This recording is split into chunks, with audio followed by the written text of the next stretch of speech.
В октябре 2019 года в городе Самаре произошла авария, в ходе которой пассажирский автобус с пассажирами врезался в столб. Столб повалился на автобус, и из-за угрозы ударов током никто из очевидцев не решался подойти к автобусу, чтобы спасти людей.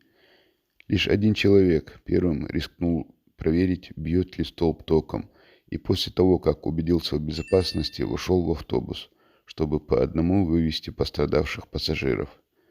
Им оказался чеченец, родом из Катар-Юрта Ислам Янурсаев. Молодой человек в разговоре с корреспондентом информационного агентства «Чечня сегодня» сообщил, что количество спасенных он не считал. На это у него просто не было времени. В этом поступке я не вижу ничего героического, и не хотелось бы мне, чтобы обо мне писали как о герое, заявил Ислам. Я поступил, как и любой другой мужчина на моем месте поступил бы.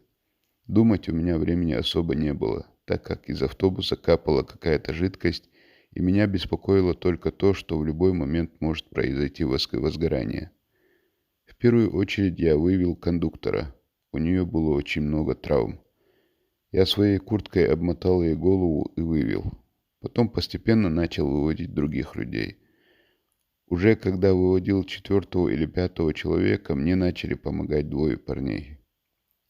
Сначала мы пострадавших вывели и расположили в метрах в 5 от автобуса, но потом подумали, что если вдруг взорвется автобус, то люди на таком маленьком расстоянии от него могут пострадать, и мы разместили их подальше.